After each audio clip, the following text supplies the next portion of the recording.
కుటుంబీకులే.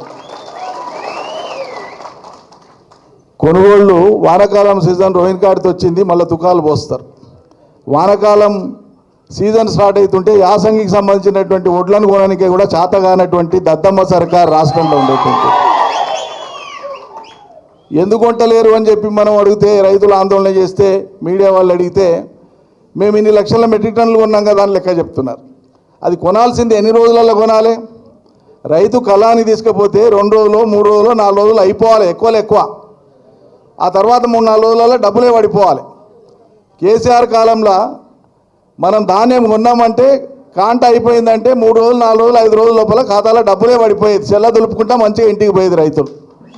ఇలా కళ్ళాల కాడ కాంగ్రెస్ వాళ్ళ కాటికాడ కాపలా ఉన్నట్లు ఉండాల్సి వస్తుంది రైతాంగానికి.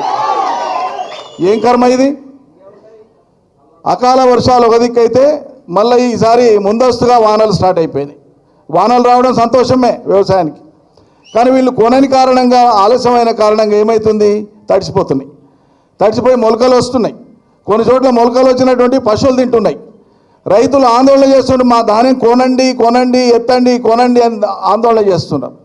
ఆందోళన చేసేటువంటి రైతులను ఈడ్చిపడేస్తున్నారు పోలీసు వాళ్ళు. ఈరోజు మధ్యాహ్నం ఆమన్గల్లో, రంగారెడ్డి జిల్లా ఆమన్గల్లో రైతుల్ని ఈడ్చిపడేసినారు. అట్లా ప్రతిరోజు రాష్ట్రంలో ప్రతి నియోజకవర్గంలో ఈ కొనుగోళ్లకు సంబంధించినటువంటి పెద్ద ఎత్తున రాష్ట్ర ప్రభుత్వం యొక్క వైఫల్యం కళ్ళగట్టినట్లు కనిపిస్తూ ఉంది. రైతుల కడగళ్ళు మనం చూస్తూ ఉన్నాం. అంటేనంటే ఇంతగో ఇది చేస్తున్నాం అది చేస్తున్నా గొప్ప మాట్లాడుతున్నారు. నేను సిపిఐ నారాయణ గారు మాట్లాడినట్లున్నారు, ఎక్కడో పత్రికల్లో చూసిన. రైతులు రాష్ట్ర ప్రజానీకం కష్టాల పాలవుతుంటే వాళ్ళ దిక్కు చూడకుండా ఆయన అన్నమాట నేను ఉటంకిస్తున్నా. ఇది నా మాట కాదు, మీడియా మిత్రులకు చెప్తున్నా. అందాల పోటీలు పెట్టి అందాల భామల వయ్యారాల కోసం సొల్లుగారుస్తున్నారు వీళ్ళు. సొల్లుగారుస్తున్నారు, అందాల భామల వయ్యారాలు చూసి సొల్లుగారుస్తున్నారని నారాయణ గారు అన్నారు. ఆయన మాటలు ఒకడు కూడా ఖండించలేదు దీన్ని. మేము సొల్లుగారుస్తలేమే, పనిచేస్తున్నాం ప్రజలకని ఒకడు కూడా ప్రెస్ మీట్ పెట్టి కూడా చెప్పలేదు. అది వాళ్ళ దుస్థితి. ఆ మధ్యలో నీళ్ళు అందుతలేవు, పుట్టల మీద ఉన్నాయి కొన్ని అప్పుడే ఈనాయి, కొన్ని ఈని ఎన్నొంచుతున్నాయి. నెట్టపాటు నీళ్ళు అందుతలేవు అని చెప్పి కేటీతోటి మండలానికి సంబంధించిన నాయకులు పిలుస్తున్నారంటే హనుమంతు చెప్తానంటే నేను పోయినా, 2-3 సార్లు పోయి పర్యటనకు పోతేనంటే మొత్తం వరిసేలు అన్నీ ఎండిపోయినాయి. ఏమైందా అంటే, ఏమో సార్ అంతకుముందు ఎమ్మెల్యే చెప్పిండు, మీకు ఎందుకు మీరు వేసుకోండి యాసంగి, ఎకరా ఎండిపోకుండా చూసే బాధ్యత నాదన్నాడు. ఇలా పోతే నేనేం చేతు, నీళ్లు లేని నేనేం చేస్తాను, చేతులు ఎత్తేస్తున్నాడు సార్ అని చేతగాని మాటలు మాట్లాడుతున్నాడు సార్ అని రైతులు దుఃఖంతో చెప్పినారు. అధికారులతో మాట్లాడినాం, పైకి ఇన్నెంటు పెట్టినామన్నారు. 5 టీఎంసీల నీళ్ళను వదలనికే పెట్టినాం, పైనుంచి వస్తాయని చెప్పినారు. 5 టీఎంసీలు కాదు, 1.5 టీఎంసీకి వాళ్ళు అంగీకరించి వదిలిపెడితే కిందికి వచ్చే వరకు ఎండాకాలంలో 1 టీఎంసీ ఆవిరైపోయింది, 1/2 టీఎంసీ వచ్చింది. అందకుండా 1000 ఎకరాలలో పంటలు ఎండిపోయినాయి. అవన్నీ మనం చూసినాం. ఆ తర్వాత పోయి ఆడ కొండాపుర మీటింగ్ పెట్టింది మనం. కొండాపూర్ కేడీతోటి మండలంలో కొండాపూర్ కాడ పోయి మీటింగ్ పెడితే రైతులందరూ ఉన్నారు. ఇది అన్ని విషయాలు కష్టాలు, నేను కేవలం రైతులకు సంబంధించిన అంశాలే మాట్లాడినా, రాజకీయాలు కూడా మాట్లాడాడు. మధ్యలో అడిగినా ఒట్టిగా, కాదేమో ఎమ్మెల్యే మాట ఇచ్చిండు అంటుండ్రు కదా, మరి ఇట్లా అంటే ఇట్లా అయింది సార్ అని వాళ్ళు మాట్లాడుకుంటూ, మరి ఏమైనా ఎమ్మెల్యే ఎక్కడున్నానంటే, ఏమైంది సార్ వాళ్ళు రైతు చెప్పిన మాట నేను చెప్తున్నా, నా మాట కాదు, మళ్ళీ ఇంకోసారి చెప్తున్నా. ఎక్కడున్నాడు ఆయన, ఏం చేస్తాడు, ఎక్కడాడు ఉంటాడు సార్, పెళ్ళి నీతోనైంది అంటాడు, కాపురం ఇంకొకరితోనవుతుంది అంటున్నాడు అన్నవాడు అన్నాడు. ఇందాక సోదరి శ్యామల చెప్పింది, అందరు లోకమంతా చూసిండ్రు, కాంగ్రెస్ కండువా వేసుకున్నాడు, ముఖ్యమంత్రితో పోయిండు, అది అందరూ చూసిండ్రు. ధైర్యం ఉన్నోడైతే అవును నేను చేరినా అని చెప్పాలి. నిజాయితీ ఉన్నాడు, ధైర్యం ఉన్నాడు ఎవడైనా సరే నేను చేరినా అని చెప్పాలి. లేదంటే నోరు మూసుకొని పడి ఉండాలి. మళ్ళీ ఏం చేసిండు, మొన్న మధ్యలో పోలీస్ స్టేషన్ పోయి కంప్లైంట్ ఇచ్చిండు, నాకు తెలియకుండా నా ఫోటో కాంగ్రెస్ వాళ్ళు పెట్టుకున్నారు అని చెప్పి ఆ ఫోటోని ఇచ్చి సుప్రీంకోర్టులో అఫిడవిట్లో పెట్టుకున్నాడు. ఇంత చాతగాని రండాలు ఉంటారు ఎవడన్నా? ధైర్యం ఉంటే చెప్పాలి, నాకు నచ్చలేదా నేను పోతున్నా అని చెప్పాలి.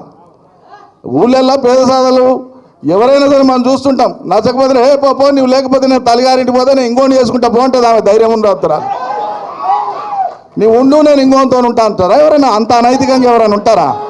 అంత అధర్మంగా ఎవరైనా ఉంటారా? పద్ధతి కాదు కదా. అధ్యక్షుల వారికి నా మనవి,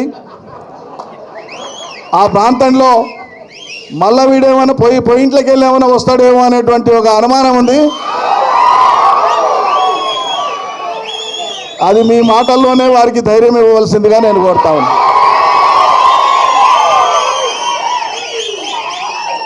ఇది నడిగడ్డ ప్రజల యొక్క ముక్త కంఠంతో కూడినటువంటి గంభీరమైనటువంటి వాయిస్. ఏమీ లేని ఆ ప్రాంతం తెలంగాణ వచ్చే కంటే ముందు ఆ పరిస్థితులు తలుచుకుంటే దుఃఖం వస్తుంది. అధ్యక్షుల వారు ఇందాకే అన్నారు నాతోన, ఆ పాతకాలపు జ్ఞాపకాలు ఒట్టిగా పోకుండా మీరు గ్రంథస్థం చేయండి, రాయకూడదా మీరు అంటేనంటే తప్పకుండా రాస్తా అని చెప్పిన. ఆనాటి దుస్థితి, ఆ దుస్థితి మారనికే కేసీఆర్ చేసినటువంటి ఒక మహాయజ్ఞం అది ఫలించి ఇలా పచ్చబడ్డ నడిగడ్డ ఎట్లా ఉందో లోకానికి మనం ఆదర్శంగా చూపిస్తున్నాం. బ్రహ్మాండమైన వ్యవసాయాలు చేసేటువంటి రైతులు, ఆదర్శ రైతులు, కొత్త కొత్త నైపుణ్యాన్ని ప్రదర్శించేటువంటి కష్టపడేటువంటి కష్టజీవుల జిల్లా నడిగడ్డ జిల్లా. అద్భుతమైనటువంటి వ్యవసాయం చేస్తారు. ఒకనాడు దేశంలో తక్కువ అక్షరాస్యత ఉన్న ప్రాంతాలు ఏవి అంటే గట్టును చూపేది అతి తక్కువ అక్షరాస్యత ఉన్న ప్రాంతం అని, వెనుకబాటుతనమని.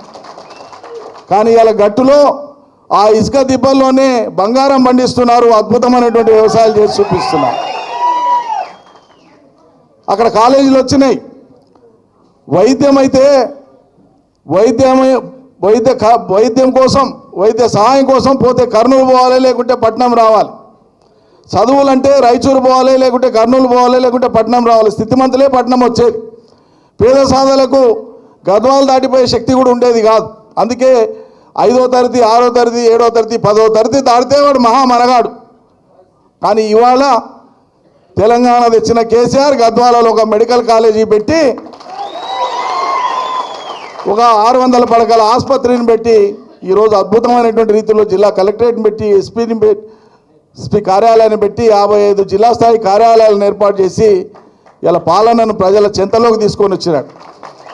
వాళ్ళు 40-50 ఏళ్ళు ఏళ్ళినటువంటి వాళ్ళు ఏం చేసిండ్రు? పాలనను వాళ్ళ బంగ్లాలలో బంధించినారు. పాలన అంటే వాళ్ళ వాకిట్లో పాలేగాలలాగా ప్రజలను చూస్తున్నారు తప్ప ప్రజలకు నిజమైనటువంటి విముక్తి వచ్చింది తెలంగాణలో. ఖచ్చితంగా కేసీఆర్ సర్కార్ వచ్చినాకనే, తెలంగాణ రాష్ట్రం సిద్ధించినాకనే. ఇది ఎవడు కాదని లేని సత్యం. ఇలా పొడుగు మాటలు మాట్లాడేటోళ్ళు చాలామంది ఉన్నారు, కానీ మన కళ్ళ ముందు ఉంది ఇది యథార్థం. అందుకే ఉమ్మడి పాలమూరు జిల్లాలో మిగతా చోట్ల ప్రజలు కొంత కాంగ్రెస్ మాటను నమ్మి ఇంకో రకమైన తీర్పు ఇచ్చినా కూడా నడిగడ్డలో మీరు మాత్రం నియత్ తప్పలే. నియత్ తప్పినోని నియత్ను బయట పెట్టడానికి వచ్చింది ఇవాళ మీరు. కాబట్టి నడిగడ్డ జెండా నిలబెట్టింది. ఈ జెండాని ఇట్లే ముందుకు తీసుకొని పోండి. తప్పకుండా మీ వెంట మేమందరం ఉన్నాం. మనమందరం కలిసి ముందుకు పోదామని చెప్పి మనవి చేస్తూ, జై తెలంగాణ. ధన్యవాదాలు సార్. ఇంకా మన జిల్లాలో పక్క నియోజకవర్గంలో మనకు బలమైన నాయకుడు ఇక్కడికి రాలేదు, కానీ చెల్లా వెంకట